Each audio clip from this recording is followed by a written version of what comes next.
आज द्वितीय चरण की 8 सीटों पर महाराष्ट्र में मतदान भारतीय जनता पार्टी के पक्ष में बड़े उत्साह के साथ में हो रहा है। और जैसा प्रथम चरण में विदर्भ क्षेत्र में अप्रत्याशित रूप में भारतीय जनता पार्टी के पक्ष में सभी सीटों पर उत्साह के साथ मतदान हुआ था, आज मैं समझता हूं कि उससे भी ज्यादा उत्साह आज के जो मतदान है उसमें है। और इसका कारण मोदी जी के नेतृत्व में एक तीसरी बार फिर से सरकार बन जाए, इसका निश्चय मैं समझता हूं कि अन्य प्रदेशों की तरह महाराष्ट्र में भी चुनाव यहां की जनता ने अपने हाथ में ले लिया है। पॉलिटिकल पार्टी चुनाव नहीं लड़ रही हैं, यहां पर जो चुनाव है वो जनता लड़ रही है। और मैं समझता हूं कि जितनी सीटें हैं उन सीटों पर जो 43 सीटें हैं, अगर हमारे किसी कार्यकर्ता से आप पूछेंगे कि हमारा प्रत्याशी कौन, तो एक ही जवाब मिलेगा कि हमारा प्रत्याशी नरेंद्र मोदी।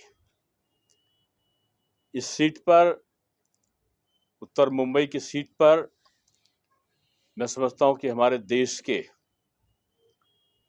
सर्वोच्च संस्था राज्यसभा में हमारे पार्टी के नेता और अपने सरल स्वभाव के कारण जिनकी लोकप्रियता पूरे देश में है, आदरणीय पीयूष गोयल जी यहां पर लड़ रहे हैं।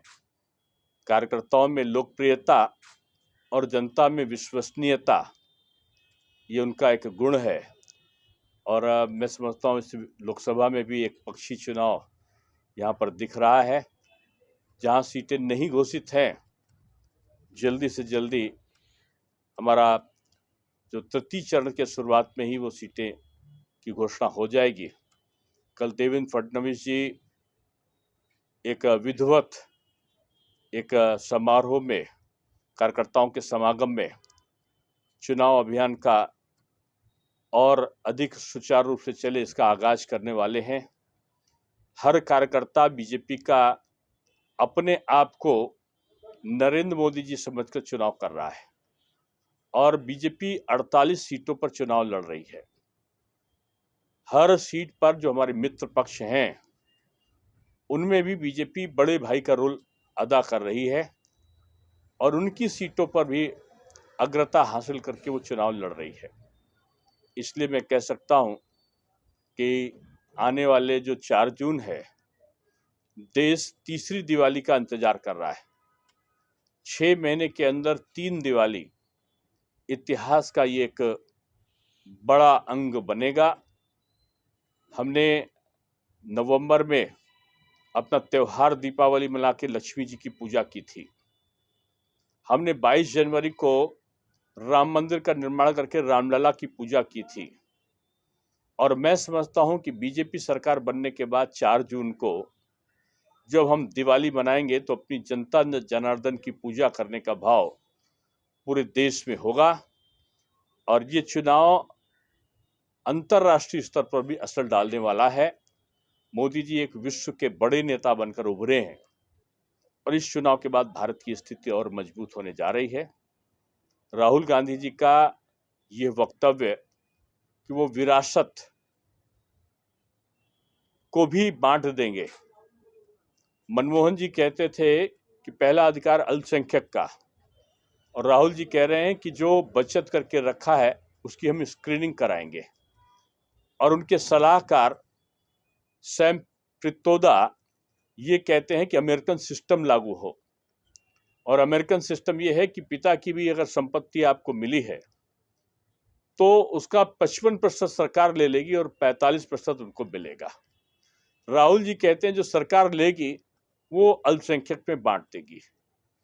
4% का कर्नाटक में रिजर्वेशन देकर उन्होंने बाबा साहब भीमराव अंबेडकर के संविधान का बदलने का काम किया है।